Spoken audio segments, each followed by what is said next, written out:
I moved into Oak Ridge Estates on a Tuesday morning with my daughter, Lila, strapped safely in the front seat of our van. The sun filtered through the windshield in golden shafts, giving the illusion of warmth. But the place felt sterile, identical beige houses with manicured lawns, SUVs lined up like obedient soldiers. A neighborhood built for appearances. After 23 years with the state police, 10 of those as commander, I thought I'd seen every kind of authority structure. But nothing quite prepared me for the small-town tyranny of a homeowners association run by someone like her. Karen Monroe. We hadn't even unpacked the last moving box before she introduced herself. I was assembling Lila's wheelchair ramp when she appeared, a stiff smile stretched across her powdered face, clutching a clipboard like a badge. "You must be Daniel Reyes," she said, scanning my face like a parole officer. "I'm the president of the Oak Ridge HOA. We take pride in maintaining standards here." I extended a hand. "Appreciate the welcome. My daughter and I are looking forward to settling in." Her eyes flicked to Lila, then to the steel ramp I was bolting into the porch. Her smile thinned. "That's not HOA approved," she said. "Modifications to the exterior require formal submission and approval." I kept my tone even. "It's temporary. My daughter can't manage stairs. I'll fill out whatever paperwork you need." Karen didn't respond. She tapped something onto her clipboard and turned back down the walkway without another word. That was our welcome. That night, after Lila was asleep and the house had quieted, I sat on the back porch with a glass of iced tea and tried to make sense of it. We'd come here for peace, after losing my wife, Amanda, to a 2-year battle with pancreatic cancer. I needed a reset. More importantly, Lila needed safety, a community. But peace wasn't what we'd found. The next morning, an envelope was taped to our door. A violation notice, unauthorized structural modification, ramp installation. A $150 fine. I tried to be reasonable. At the next HOA meeting, I brought Lila with me. I wanted them to see her, understand. She sat quietly in her chair beside me, her fingers tapping gently on her lap, eyes scanning the room with quiet curiosity. She had Amanda's eyes, sharp, observant, full of patience. Karen ran the meeting like a dictator in pearls. When it came time for community issues, I raised my hand. "I'd like to request a formal accommodation," I said, keeping my tone measured. "My daughter's ramp." "The rules are very clear, Mr. Reyes," Karen cut in. "All modifications must follow design guidelines. Uniformity maintains property value." "She's disabled," I said. "We're not talking about a satellite dish. This is about access." Karen leaned forward. "And there are procedures for access. You'll need to submit a request, pay the design review fee, and wait for board approval. Until then, that ramp is non-compliant." I looked around the room. No one met my gaze. I didn't argue. I didn't mention my badge, or the years I'd spent walking into standoffs and hostage situations. I wasn't here to throw weight. I just wanted my daughter to be able to get in and out of her home without climbing over bureaucracy. We submitted the paperwork that week. 2 days later, we got a rejection notice. The ramp's color clashed with neighborhood aesthetics. From there, it snowballed. A citation for having the transport van parked in the driveway overnight.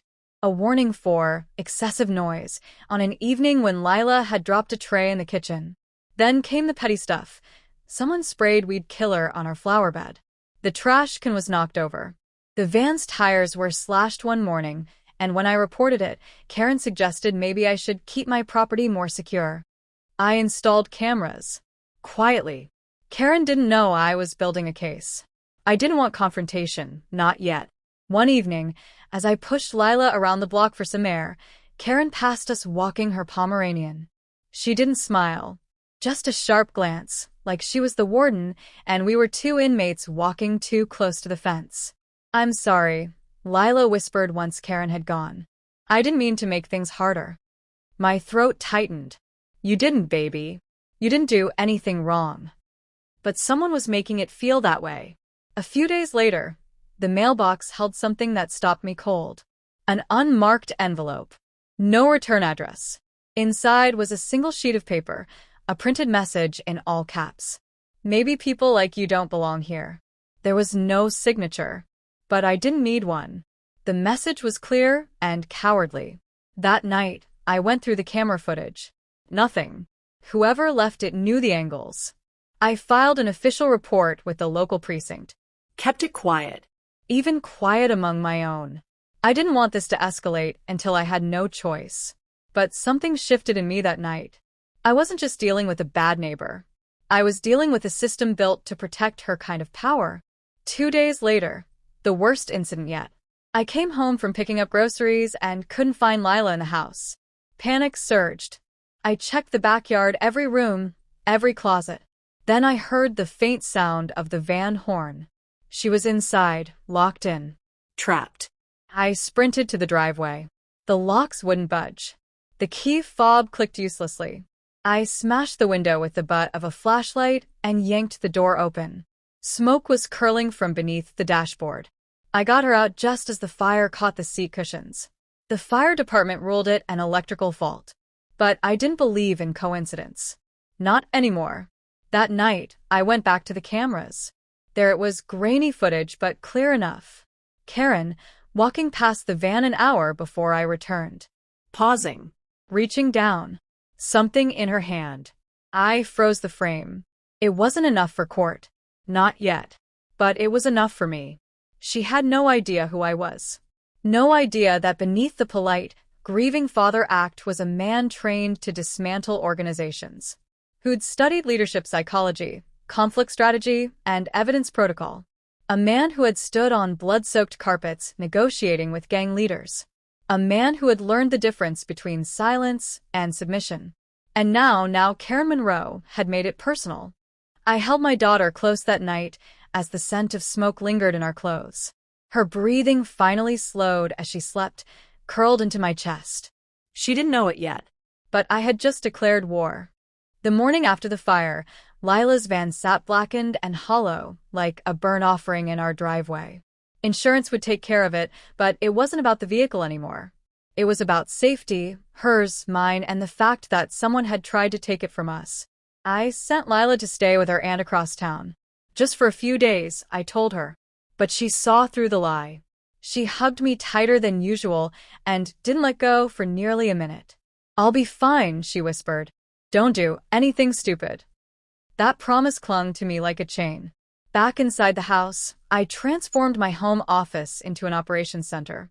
Files, maps, timelines, my own silent war room.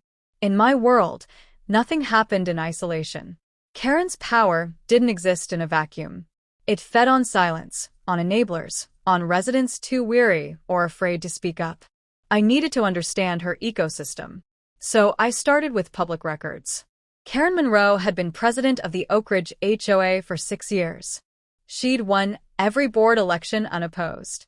The bylaws had been amended under her leadership to require sponsorship for candidates, a loophole she used to block dissent. Of the remaining board members, 3 were extended family or close friends. 1, Ron Tisdale, was her nephew, conveniently employed as head of neighborhood security, though the HOA wasn't licensed for enforcement. This wasn't just pettiness. It was control. The next few days, I began recording everything. Every interaction, every notice, every offhand comment. I wore a mic when I walked the neighborhood, kept body cams on in the house. I also filed a FOIA request for all HOA-related permits, fines, and board meeting recordings. I wasn't just collecting data, I was building a case. But Karen wasn't done. On Thursday, a tow truck showed up and began hooking up the remains of Lila's van. I came outside, arms crossed. "I didn't call for removal," I said. The driver handed me a clipboard. HOA directive. Declared it a neighborhood hazard. I took a deep breath. "You see that mailbox? That's my address. That's my driveway. Touch that van and I'll file theft and trespassing charges in the same breath." He backed off. He knew the tone. Knew I wasn't bluffing. That night, another citation was taped to my door, this time for verbal intimidation of community service personnel, $300 fine. She was daring me, hoping I'd lash out, lose control, give her something real to hold over me. But I'd been trained in restraint. And now I had momentum. I reached out to a former colleague, Captain Jordan Ellis, now head of internal affairs. I laid out the basics. Didn't mention Karen's name yet. Just described a pattern of HOA misconduct with potentially criminal consequences. "I'm in," Jordan said. "You just say when." I waited. Not because I doubted the danger, but because I wanted to give this neighborhood one last chance to do the right thing. I knocked on doors. Spoke to neighbors. Some brushed me off. Others cracked, small admissions, little anecdotes of how Karen had fined them for wind chimes or revoked their pool access for improper landscaping. Most were scared. One woman, widowed and retired, had been fined thousands for supposedly overfeeding birds. "She told me to sell if I didn't like it," she said, eyes wet. It wasn't an HOA. It was a regime. And no one wanted to be the rebel. Then came the incident that told me it was time to act. Sunday afternoon. I was walking the sidewalk with a clipboard in hand, pretending to inspect cracks, really just mapping security camera blind spots, when I noticed something off. A familiar van. Identical to the one I used for Lila before the fire. Except this one didn't belong to me. It was parked in Karen's driveway. Unmarked, but recognizable. I took a photo. Ran the plate through an old contact at the DMV. It had been registered in my name. That same morning. I stood there for a long moment, the photo still open on my phone. This was a setup. She wasn't just harassing us anymore. She was building her own story. I didn't know the endgame, but I could feel it tightening like a noose. That night, I wired my living room for sound and camera. I kept lights off. Just waited. At 11:12 p.m., headlights swept across the front lawn. A car slowed, paused, then idled in front of my mailbox. I watched through the monitor as a figure stepped out, tall, bulky. Not Karen. Male. Probably Ron. He placed something at the base of the mailbox, then got back in and drove off. I waited until his car vanished. Then I walked outside, careful, gloves on. A small black bag. Inside, a bottle of lighter fluid. A box of matches. Subtle as a punch to the throat. That was it. No more waiting. The next morning, I sent Jordan the footage. Sent him my full dossier, photos, video, citations, statements. Everything I'd collected. He brought in the state attorney's office, and we arranged a quiet review of the evidence. They were stunned. "Most of these are civil violations," Jordan said, "but the car fire, the false registration, the arson attempt? That's felony territory. I want this done clean," I told him. "No spectacle. No warning." He nodded. "Give us a week." That same day, Karen summoned an emergency HOA meeting. I knew what it was. Her move. When I arrived, the room was packed. She stood at the front like royalty, flanked by Ron and the rest of her loyalists. A thick stack of papers sat on the podium. "Mr. Reyes," she said with theatrical gravity, "this board has reviewed your continued noncompliance and disruptive behavior. We are voting to issue a formal notice of violation and initiate the process of involuntary eviction." A murmur rolled through the room. Not anger, just resignation. I stepped forward slowly, careful to keep my expression unreadable.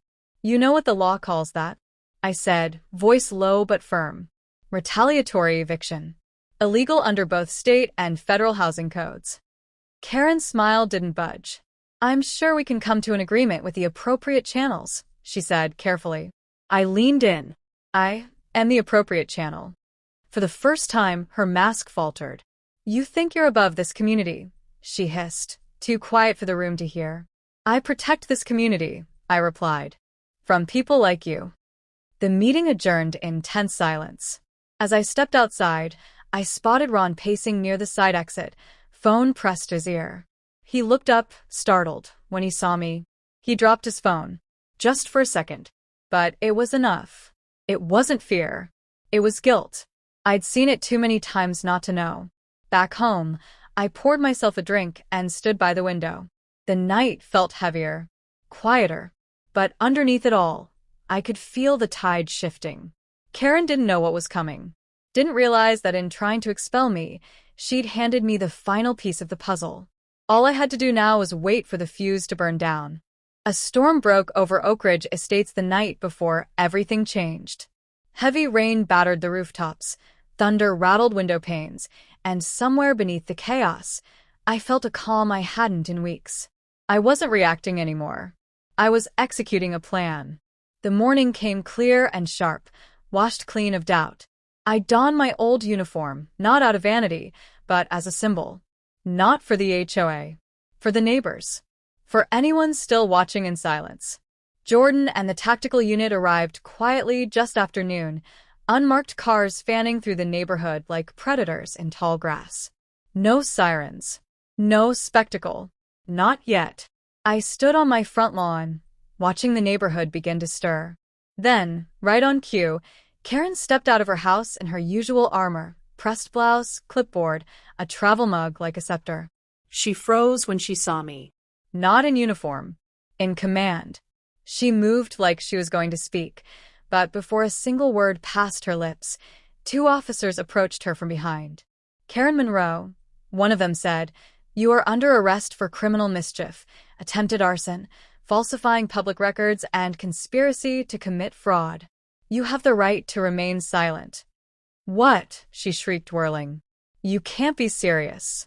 This is outrageous. This is long overdue," I said, stepping closer. "You're not being removed from a meeting this time, Karen. You're being removed from power." Ron appeared on the porch, stunned. 2 more officers approached and informed him of the charges: tampering with evidence, vehicle sabotage, and criminal conspiracy. He tried to run. Didn't get far. Neighbors emerged slowly from behind curtains, through cracked doors, from garages. Some holding phones. Some with wide eyes. Many of them finally seeing what they hadn't dared hope for. The Queen was falling. As Karen was led to the cruiser, she twisted her neck toward me like a snake refusing to die. "You think this makes you a hero?" she spat. "You're just a thug in a uniform." I stepped forward, inches from her face. "No," I said calmly. "I'm a father, and you tried to kill my daughter." That silenced her. The officers guided her into the back seat. Rainwater still clung to the edges of her driveway, now reflecting blue and red. But it wasn't over yet. Later that afternoon, we held an emergency town hall in the community clubhouse, Jordan and I co-leading, backed by the state attorney's office and a legal observer. Every resident received a printed summary of the charges, a breakdown of the false citations, and a list of proposed reforms. People showed up in droves. Some of them angry, not at Karen, but at themselves. For not seeing it. For seeing and saying nothing. Others were relieved. Some cried. One elderly couple approached me, hands trembling. "She made us feel like intruders in our own home," the wife whispered. "We didn't think anyone could stop her." "You just needed someone to remind you that you still have a voice," I said. And for the first time since Amanda died, I meant every word. I explained the temporary leadership transition and recommended a formal audit of the HOA's financial records. Karen had drained tens of thousands of dollars through administrative fees, most of which had never been accounted for. I named 3 residents, people I'd vetted over the past month, as interim board members. None of them wanted power. They just wanted peace. There was a moment of stillness after I finished. Then applause, not raucous or triumphant, but genuine. Grateful. Lila returned home the next day. I didn't tell her everything. She didn't need to carry the weight. But she understood enough to smile when we passed the clubhouse and saw the community election this Saturday, banners strung across the front steps. "You fixed it," she said quietly, watching the flags flutter. "We fixed it," I corrected. That evening, we sat on the porch, the new ramp beneath us, HOA approved, but more importantly, neighbor approved. People waved now, brought over food, talked without fear. But one last chapter remained. 2 nights later, I found a man waiting in a car outside my house. Not a threat, just familiar. Detective Halloran. A quiet veteran of the arson squad. He stepped out, nodding to me. "You were right. Karen's prints were all over the starter wire. We've also found video of Ron buying fuel-grade accelerant days before the fire." I exhaled. Relief wasn't the right word. It was justice. He paused, then added, "She's trying to spin it as mental strain. Blame the system. Paint herself as a victim. She's not," I said firmly. "She's a predator. She just wore a cardigan instead of camouflage." He nodded, understanding. Then he said something I didn't expect. "You did more than just stop her, Reyes.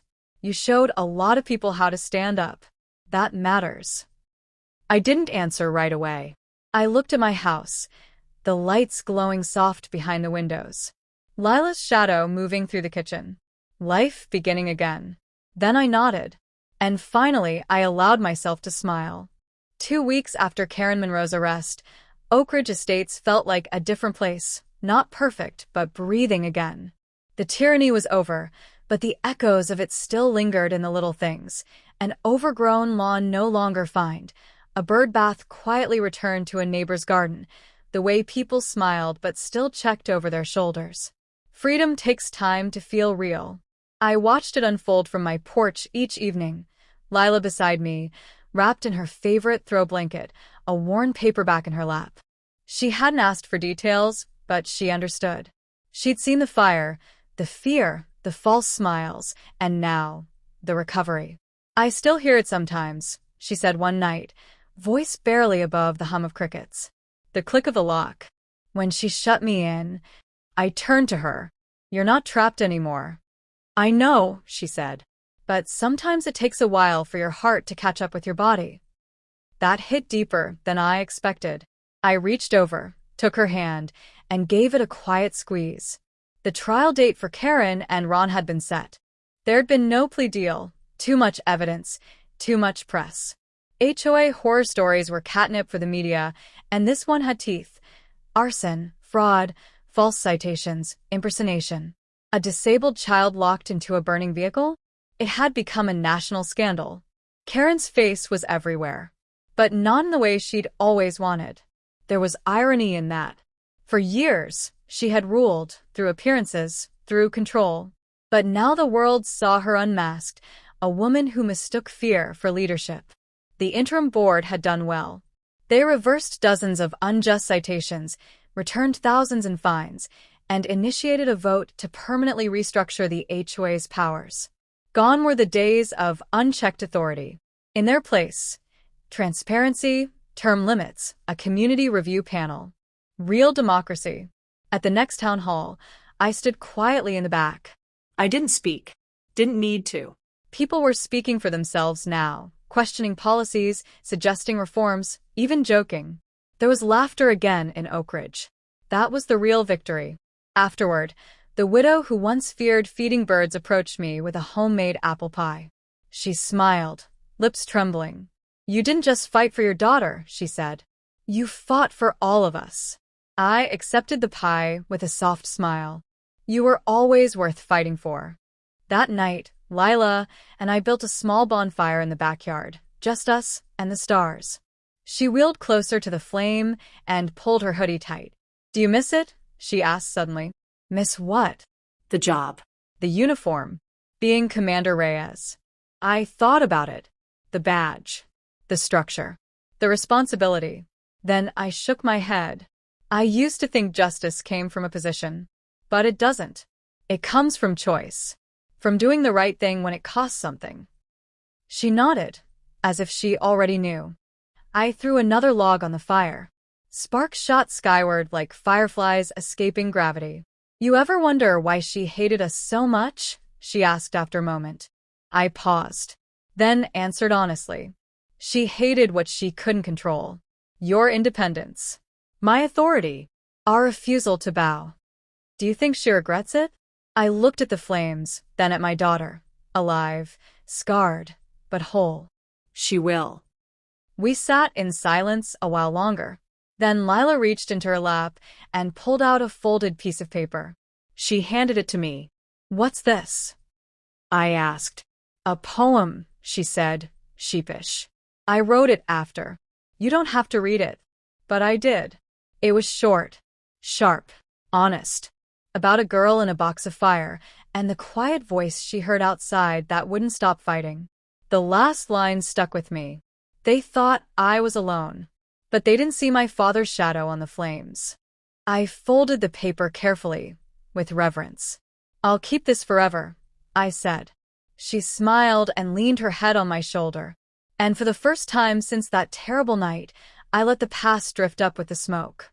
Not forgotten, but no longer in control. Let them tell their stories on the news. Let the world debate HOA power and legal reforms. In this house, in this neighborhood, the lesson had already taken root. Never mistake silence for submission. Never assume a neighbor is just a neighbor. And never, never lock a police commander's daughter in a burning car. Because fire can destroy, but it can also purify. And when it clears, only the truth remains.